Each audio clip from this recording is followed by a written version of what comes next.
Today I'm going to show you how to use this adorable paper cut file that I found. Don't worry, I will drop the link to the store in the description so you can go buy it yourself. I think I'm going to do the penguin. Now you could put this in a shadow box for a cute little gift. You could do it maybe in a little frame for a framed ornament. You could even put this on the front of a holiday card. After you purchase it, you're going to download the file. So I'm going to go to my downloads folder because I've already done that step. But I do want to show you that when it comes in what's called a zipped folder. You can tell it's a zip folder because when I hover over it, it says zipped right there in the naming. And it's also got this cute little zipper icon on it. So think about a zip folder kind of like the box that all your packages arrive in. This is the box, but your files or what you ordered are inside of that. You have to unzip or open up this folder. So how you do that? Well, that's going to be different on every operating device. I believe on my iPad, I just hold down on it and it unzips. So depending on what device you're using, just do a Google search for how to unzip folder on iPhone, Mac, whatever you're using. For my computer, I can right click on it and I get the extract all option. So I'm going to do that. This is just saying where do you want to put that unzip folder, and I'm just going to put it right there in that same location of the downloads.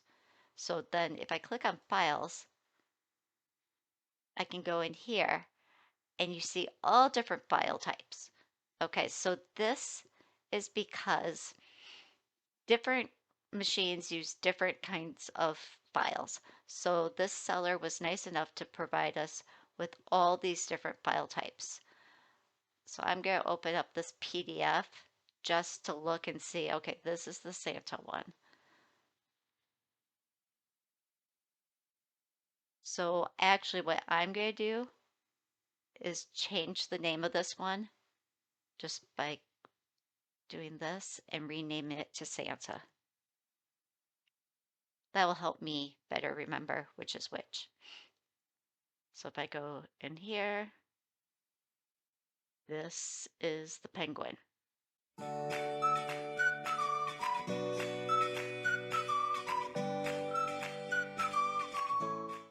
Which means this one has to be the snowman. So I'm just, you don't have to do this. This is just my being extra kind of thing. Okay. So now if we go in our downloads folder, we can see there's the zip folder, which technically I don't need anymore because I've unzipped it, so I could get rid of that. And here I have the unzipped folder. So now in Cricut Design Space, you can go to Uploads, Upload Image, and we're going to just browse back to that Downloads folder. And under Files, I'm going to grab the penguin. Now, this is where a lot of people get confused. They see all different files and they're like, which one do I use? You want the one that has this icon out here that kind of looks like a blue swirl, and also under file type says Microsoft Edge, HTML document. This is what's telling you that this is an SVG. When you upload this, it's going to be all ready to cut. The layers are all going to be set for you. You're not going to have to separate anything. So let's double click on that. And you can see they all come in already colored. So I go upload. Now I can click on that one and add it to my canvas.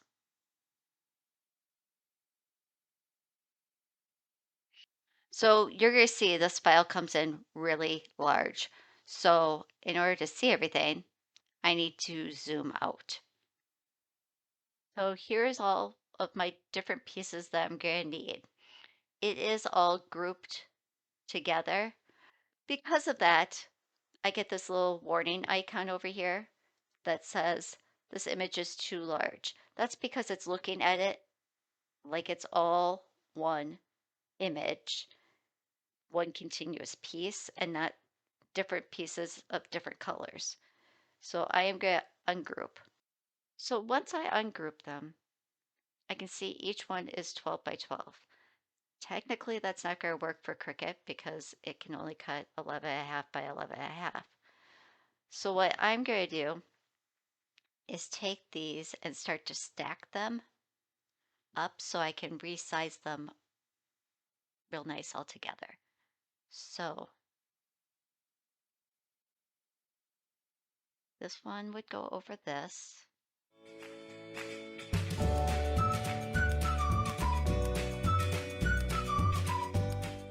I'm going to go align and center. And then I'm going to put that one over there. Align and center.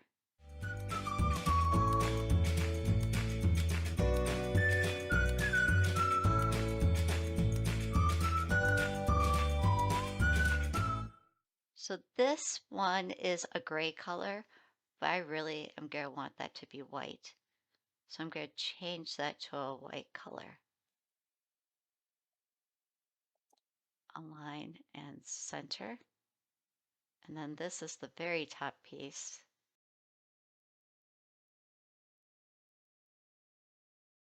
So now I could place, okay, so that starts to go behind. So I'm going to go arrange to the front. And it doesn't really matter if it's exactly on top of it right there, but good enough. So these would want to be white.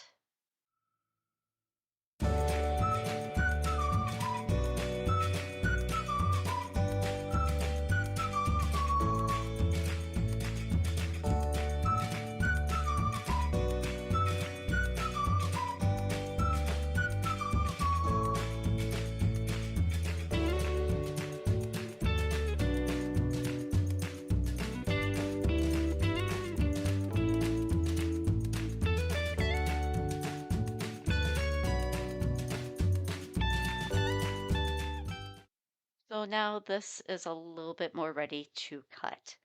So now I could grab everything like this and group it together because grouping is going to allow me to resize it so that it works for my Cricut machine, but also the frame that I have. Because maybe you're not going to put this at a 12 by 12, maybe you're going to put this in a 9 by 9. So then you want to make this 9. So by stacking them, it made it easier for me to resize all of them together to know that they'll fit in whatever size frame I'm putting it in. So now when I go make it, the Cricut will sort it and show me which papers to load first. And I am going to go pick out my papers and then we'll start cutting. So the first thing I'm going to do is load some white cardstock onto my Cricut cutting mat. I know I should start with the white because when I was looking at Design Space, it told me it wanted to cut the white first.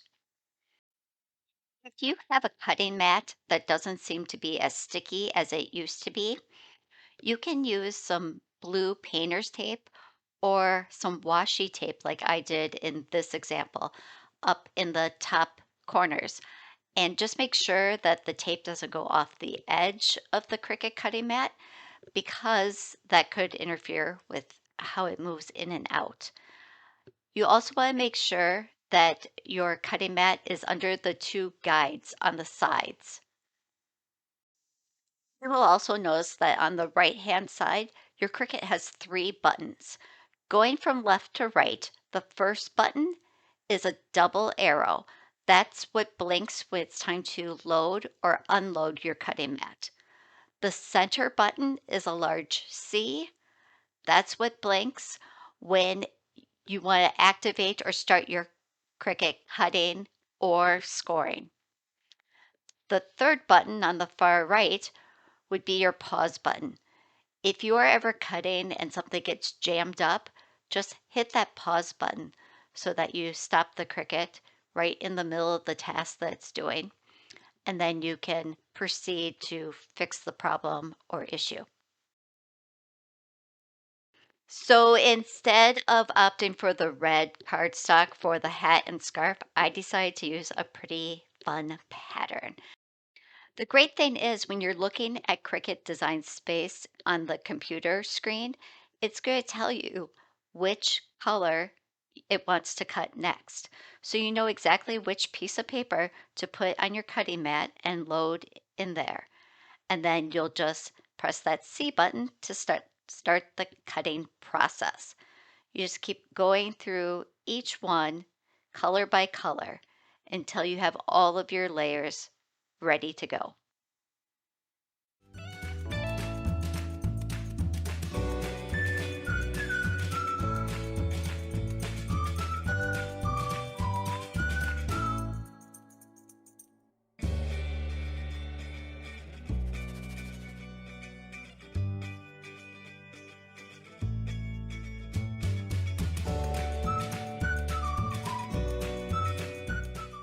I did want to show you a close-up of this layer.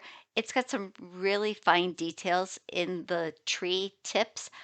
And on my cardstock, it started to kind of pull up a little bit and you could see the white, but that was okay because it kind of looks like snow on the tips of the tree.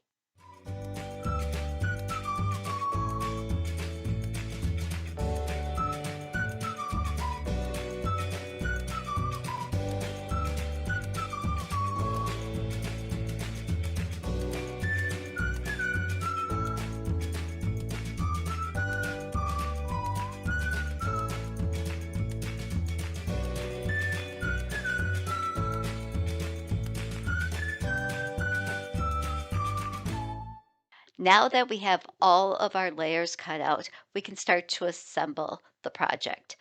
I like to use a combination of a tape runner that has double sticky tape in it and my glue pen.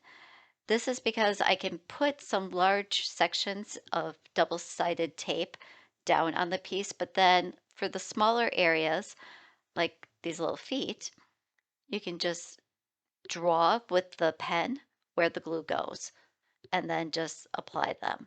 You also probably notice that right around the eyes on the white piece, I used the glue pen because that area was too skinny for the tape runner to apply the tape there. So now I'll place the hat and again go with some double-sided tape.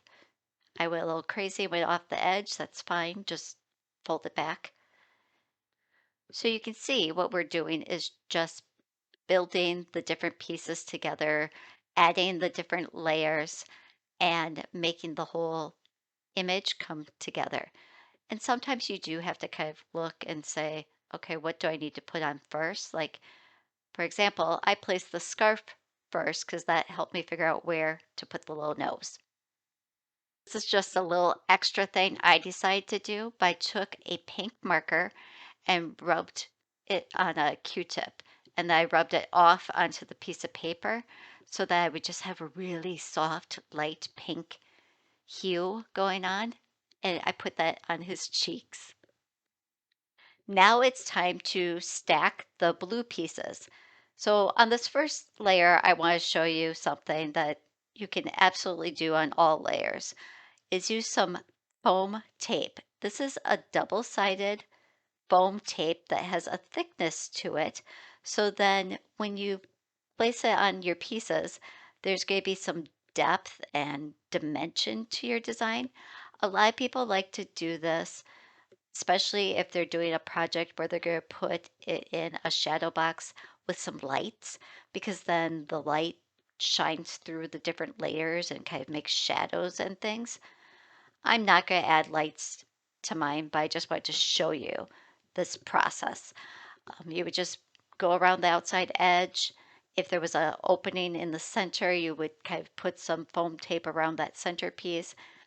So when you peel that backing off of the foam tape, it exposes the stickiness on the other side so that you can layer and stack your next color on top of it. So I'm just going to keep going on. This time I'm going to switch to just my regular double-sided tape runner because I'm not going for that lit up shadow box look. So I'm just going to keep applying the tape and then centering them and stacking them.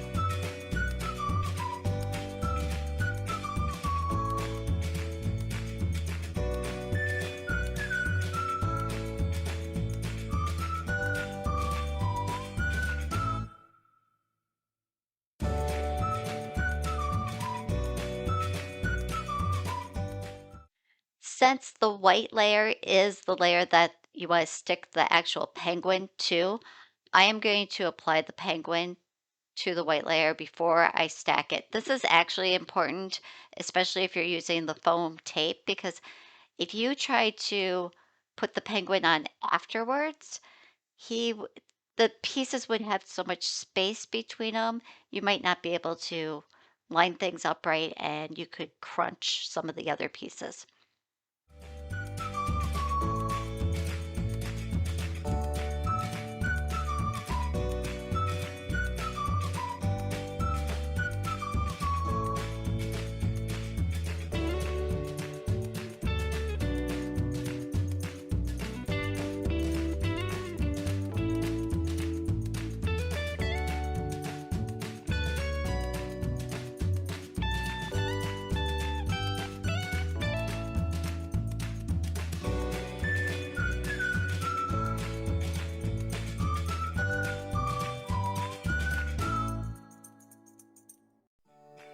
Before you go, make sure to like, subscribe, and comment below.